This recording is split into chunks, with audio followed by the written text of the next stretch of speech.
Aujourd'hui, on va voir comment créer une infographie avec ChatGPT en quelques instants. Le but, c'est vraiment de vous montrer à quel point aujourd'hui, on peut partir d'un simple contenu et demander à ChatGPT de nous générer une infographie propre et exploitable. Pour l'exemple, j'ai pris un article de Canva sur le sujet. Comment faire une infographie? Bien entendu, vous pouvez très bien faire la même chose avec votre propre contenu. Vous pouvez prendre un article de blog, une fiche produit, une page de vente, un script de vidéo, une liste de conseils, peu importe. Ensuite, vous demandez simplement à ChatGPT de transformer ce contenu en infographie. Et bien sûr, vous pouvez être beaucoup plus précis que moi. Vous pouvez lui demander un format en particulier, des couleurs précises, une charte graphique à respecter, un style moderne, minimaliste, plus corporate, plus fun, etc. Vous pouvez même lui donner vos codes couleurs si vous avez déjà une identité visuelle. Après, je pense qu'il ne faut pas trop en vouloir non plus, parce que parfois, plus on complique la demande, plus on risque d'obtenir quelque chose de pas top. Mais l'idée, c'est surtout de comprendre le potentiel. Et voilà le résultat. Franchement, quand on voit ça, c'est quand même assez impressionnant. On a une infographie propre, structurée, avec un vrai effort de mise en page. Les couleurs sont cohérentes, le texte est bien organisé, les différentes parties sont bien séparées, et visuellement, ça fait largement le travail.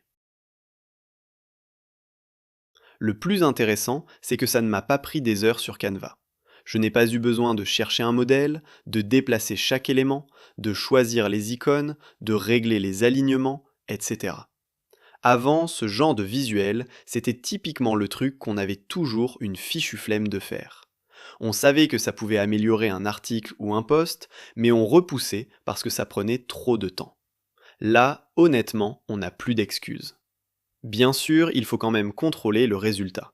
Il faut vérifier qu'il n'y a pas de faute, que les informations sont correctes, que la mise en page est propre, que rien ne se chevauche. Mais en termes de gain de temps, c'est énorme.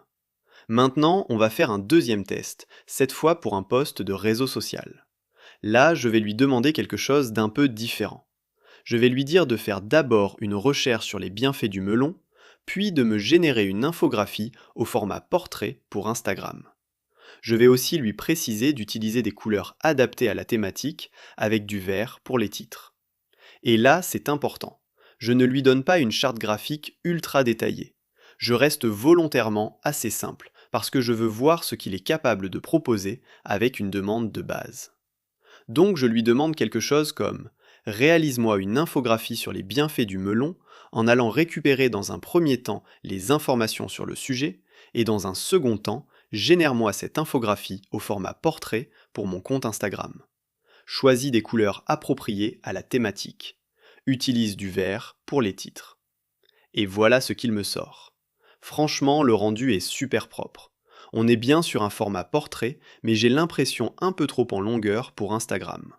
Sinon, les couleurs collent bien au sujet. On a du vert, de l'orange, des tons frais, donc visuellement, on comprend tout de suite qu'on est sur un contenu autour du fruit, de l'été, de la fraîcheur et de la santé. Le titre ressort bien, les blogs sont assez clairs, et l'ensemble donne quelque chose de beaucoup plus travaillé que ce qu'on pourrait imaginer avec une simple demande. Après, encore une fois, il faut toujours garder un regard critique. Si vous faites une infographie santé, alimentation ou nutrition, vérifiez les informations. ChatGPT peut faire une recherche, il peut vous synthétiser des données, mais vous devez quand même contrôler ce qui est affiché, surtout si vous publiez ça sur un compte professionnel. Mais pour une base de travail, c'est vraiment très fort. Vous pouvez également continuer à lui demander des modifications.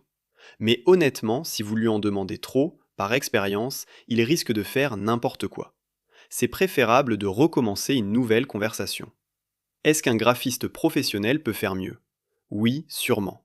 Un bon graphiste fera quelque chose de plus maîtrisé, plus original, plus précis. Mais est-ce qu'un graphiste peut vous sortir une première proposition aussi rapidement? Et à quel prix? Pour quelqu'un qui fait du contenu, c'est vraiment puissant. Donc voilà, c'était une petite démonstration pour vous montrer qu'aujourd'hui, avec ChatGPT, on peut créer des infographies très rapidement, même sans être graphiste. Je précise quand même que là, j'utilise un abonnement payant. Si vous créez du contenu régulièrement, que ce soit pour un blog, une chaîne YouTube, un compte Instagram ou un site professionnel, ça peut vraiment vous faire gagner énormément de temps. Voilà, dites-moi en commentaire ce que vous en pensez. Est-ce que vous aviez déjà testé la création d'infographies avec ChatGPT? Est-ce que vous trouvez le résultat exploitable? Et surtout, est-ce que vous appréciez ce genre de vidéo? Si la vidéo vous a plu, n'hésitez pas à vous abonner. Pour vous, ça ne prend pas beaucoup de temps, mais pour moi, ça aide vraiment et ça me motive à continuer ce genre de contenu.